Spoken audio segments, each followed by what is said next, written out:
mercato en Ligue 1 a été lancé il y a plusieurs semaines et déjà des officialisations ont été réalisées par certains clubs et on en parle dans cette vidéo. Salut tout le monde, c'est Mathieu, j'espère que vous allez bien. On se retrouve aujourd'hui pour une nouvelle vidéo, une vidéo mercato où on va parler des transferts officiels de la Ligue 1. Le mercato estival a débuté il y a quelques semaines et des clubs ont déjà été très attractifs sur le marché et ont déjà fait venir officiellement des joueurs. Et on commence avec le club le plus attractif pour le moment dans ce début de mercato avec 4 recrues. C'est bien évidemment le Racing Club de Lens qui a fait venir Spearings de Toulouse. Très très bonne arrivée bien évidemment pour Spearings qui a réalisé une super saison en Ligue 1 avec Toulouse aux côtés de De Jagereux et Van Den Bomen. Ça va être vraiment un super soutien à Abdul Samed à Onana parce que normalement Seko Fofana devrait quitter le Racing Club de Lens. Alors je sais pas s'il va réussir à faire oublier l'Ivoirien, mais en tout cas c'est un très très bon coup du côté de Lens parce que c'est un super joueur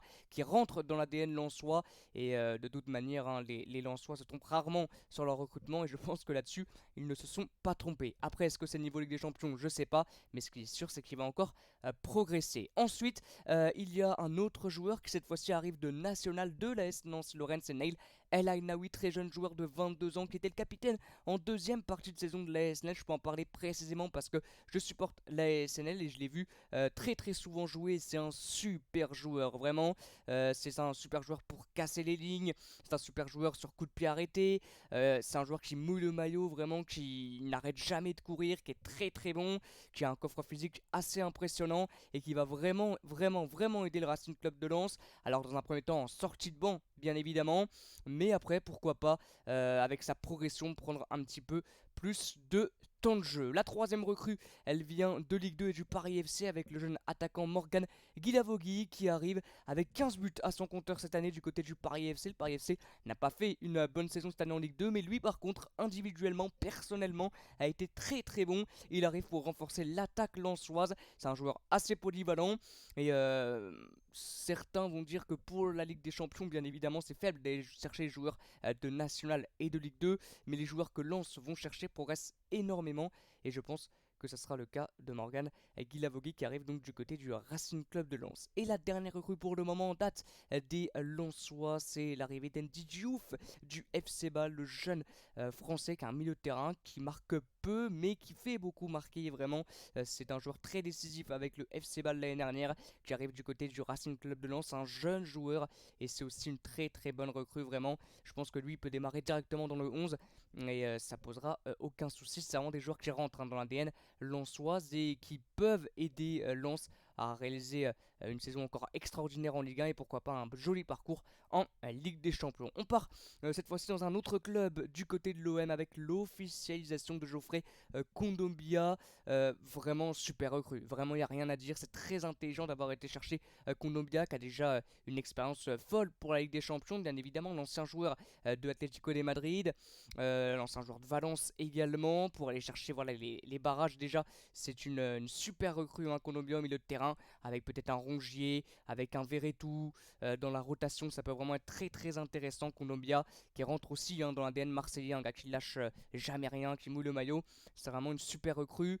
C'est comme Lens, hein, Marseille se trompe rarement sur son mercato, sur ses arrivées. C'est déjà arrivé, bien évidemment. Vitinha, ça ne fonctionne pas trop. Conrad de la Fuente, il y a quelques années, ça n'a pas fonctionné du tout. Bon, ça arrive, bien évidemment, mais c'est assez rare. Mais sur le papier, cette arrivée de Kondogbia est plutôt très, très intelligente et j'ai hâte de voir ce que ça donne. Ensuite, on part du côté du Paris Saint-Germain avec l'officialisation de Lucas Hernandez qui arrive du côté du Bayern Munich. C'est très très bon sur le papier. Maintenant, bien sûr, on peut se poser des questions au niveau de son état physique, de ses blessures. Il se blesse énormément, malheureusement. Après, c'est un joueur, s'il est à 100%, qui est très très bon. Très très très très bon joueur. Polyvalent, il peut jouer à gauche et en défense centrale. Donc, c'est vraiment intéressant pour le Paris Saint-Germain. Maintenant, s'il fait une saison entière, oui. Mais s'il venait à se blesser, bah, on reviendrait toujours au même, hein, bien sûr, juste pour remplir l'infirmerie. Ce serait un petit peu dommage. Mais ou sinon, c'est plutôt un choix intelligent. Faut plus qu'à espérer qu'il ne se blesse pas. Ensuite, alors une arrivée, peut-être qu'on n'a pas beaucoup parlé ailleurs, mais qu'on va quand même évoquer, l'arrivée de Ludovic Butel du côté du Stade de Reims, dans un joueur du Red Star, le gardien qui vient, je pense, en numéro 2, qui va apporter son expérience pour peut-être une dernière année de sa carrière, 34 ans je crois pour Ludo Butel, très expérimenté l'ancien Messin, qui arrive donc du côté du Red Star. Et également l'arrivée de Bilal Boutoba qui arrive de Niort du côté de Clermont. C'est un joueur qui était très attractif sur le marché transfert, l'un des meilleurs joueurs de Niort l'année dernière, jeune joueur de 22 ans qui est polyvalent au milieu de terrain, milieu offensif, même sur un côté il peut jouer offensivement. Voilà, c'est vraiment le plus, le point positif de Niort dans cette saison catastrophique pour les Niortais. Bilal Boutoba, il était intéressé, je crois, Bordeaux était intéressé par Boutoba, mais c'est Clermont qui a fini par le signer jusqu'en 2026. Et on termine donc la vidéo par les discussions en cours, voilà, quelques joueurs qui sont proches d'arriver en Ligue 1, c'est pas encore officiel, comme Clinton Mata du côté de Bruges, qui arriverait dans les prochaines heures du côté de Lyon. Ça serait vraiment une bonne recrue, hein, le latéral. Clinton Mata, ce serait vraiment intéressant, très bon joueur, jeune joueur, intéressant. On parle également de Lille, hein, bien sûr, hein, le jeune joueur de Majorque, hein, plutôt intéressant, je trouve. Du côté du Paris Saint-Germain, on en parle dans ces dernières heures. Ça serait intelligent d'avoir été le chercher. Pour le moment, c'est pas encore officiel. On parle de Franck Honora du côté de Lille ou du côté de Mönchengladbach. C'est vrai que du côté de Lille, je vois bien aller du côté de Lille. Franck Honora, ça peut être vraiment intelligent. Blas à Rennes, c'est vrai que ça c'est presque officiel. Alors, je crois que c'est même officiel. Peut-être pas encore signé, mais ça devrait le faire. Le Blas du côté de Rennes. Enzo le fait également du côté de Rennes. Ça va être fait dans les prochains jours. On attendait juste que le fait revienne de son Euro Espoir, c'est le cas.